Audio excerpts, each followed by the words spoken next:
Electrical সিস্টেমকে আমরা কয়েকটি ক্যাটাগরিতে ভাগ করব বিভিন্ন রকম ডিভাইস অনুসারে। সিমিলার টাইপের ডিভাইসগুলোকে আমরা একটি লেয়ারে রাখব। Suppose MDB, main distribution board, sub distribution board, এগুলো সিমিলার টাইপ। এগুলোকে আমরা একটি লেয়ারে ডিজাইন করব।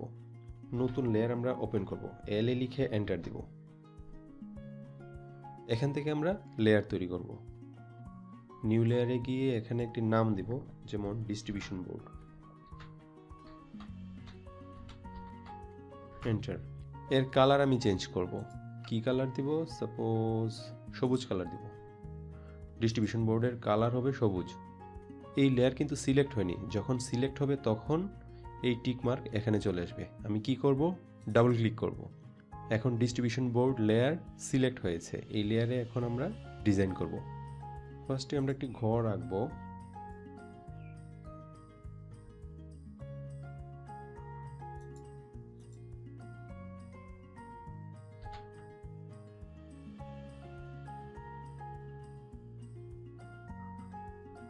এখানে একটি রেক্ট্যাঙ্গেল আঁকবো। এটি হচ্ছে মেইন ডিস্ট্রিবিউশন বোর্ড।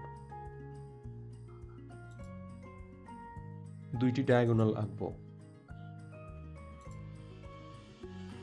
এখন এটি আমি কপি করে নিচে বসাবো। এটি মেইন ডিস্ট্রিবিউশন বোর্ড, এটি সাব ডিস্ট্রিবিউশন বোর্ড, এটি ডিস্ট্রিবিউশন বোর্ড। এগুলো আমরা জিরো লেয়ারে এঁকেছি। এগুলো আমরা ডিস্ট্রিবিউশন বোর্ড লেয়ারে আঁকবো। সিলেক্ট করব,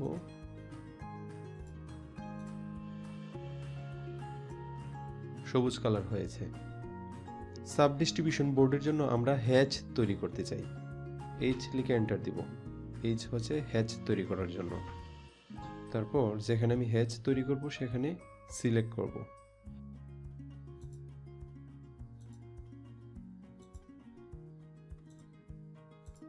এসডিবি বা সাব ডিস্ট্রিবিউশন বোর্ডের জন্য হ্যাচ তৈরি করা হয়েছে।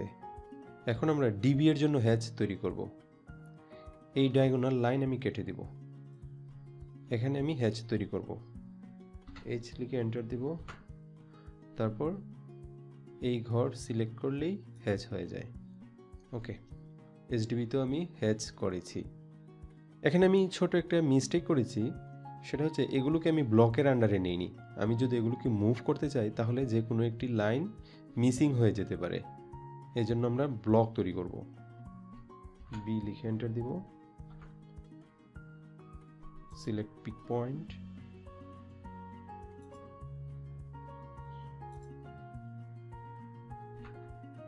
ওকে, আমাকে ব্লকের একটি নাম দিতে হবে। এটা হচ্ছে কি? এমডিবি। ওকে, এখন এটি একটি সিঙ্গেল ব্লক হয়েছে।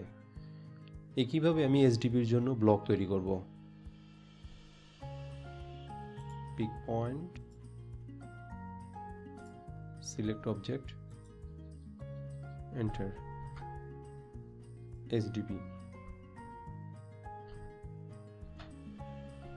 ওকে, ডিবির জন্য আমি ব্লক তৈরি করব।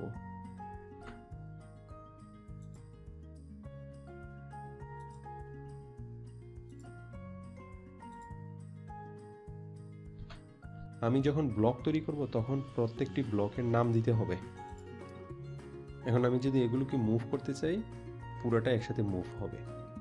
আলাদা আলাদা সিলেক্ট করে পুরোটা মুভ করার প্রয়োজন নাই। এখন আমি ফিউজ, সার্কিট ব্রেকার এগুলোর জন্য আলাদা আরেকটি লেয়ার তৈরি করব। এল এ লিখে এন্টার দিব। এল এ লেয়ার, নতুন একটি লেয়ার তৈরি করব। Protection circuit. এর কালার আমি চেঞ্জ করে দেব। কি কালার দেব? হলুদ দিলাম। ওকে, এখন এটি আমি ডাবল ক্লিক করে সিলেক্ট করব। এখানে মাঝখানে আমি একটি লাইন ড্র করব যাতে আমি সোজাসুজি আঁকতে পারি। প্রোটেকশন সার্কিট সিলেক্ট করব, এই লেয়ার।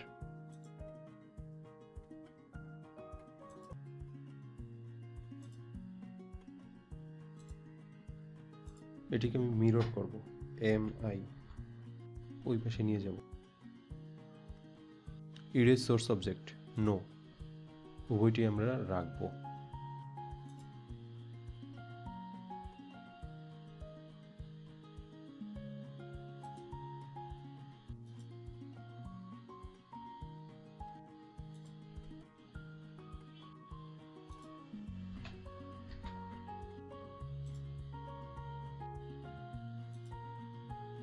এখানে এর একটি অফসেট তৈরি করব, 10 করে দিব।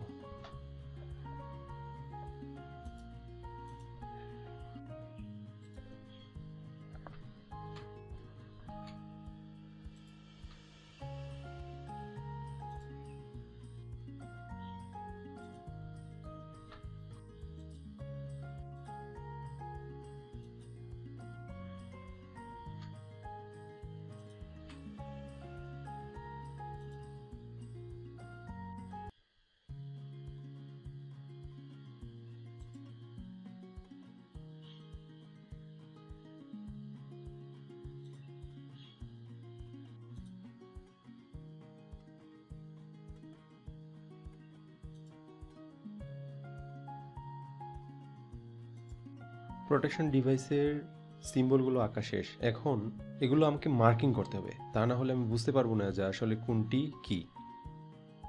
এই ডান পাশের কলামটিতে আমি টেক্সট লিখে দিব। টেক্সটের জন্য শর্টকাট হচ্ছে টি।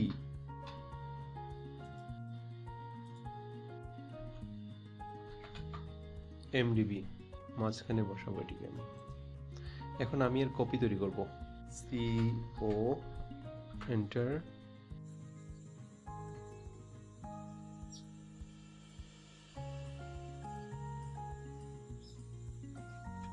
এখন এগুলোর নাম চেঞ্জ করে দেব। এটা হচ্ছে SDB, এটা হচ্ছে DB, এটা হচ্ছে MCB, এটা হচ্ছে MCCB, এটা হচ্ছে ACB, air blast circuit breaker, এটা হচ্ছে ফিউজ। এগুলোর কালার আমি লেয়ার অনুসারে চেঞ্জ করে দেব। এগুলো 0 লেয়ারে আঁকা, বাই ডিফল্ট লেয়ারে।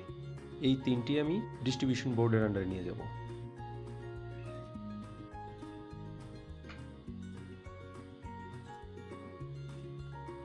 ওকে, MCB, MCCB, ACB, ফিউজ এগুলো আমরা প্রোটেকশন সার্কিটের আন্ডারে নিয়ে যাব। প্রথমে এগুলো সিলেক্ট করব, সিলেক্ট করে লেয়ারে গিয়ে প্রোটেকশন সার্কিট সেট করব।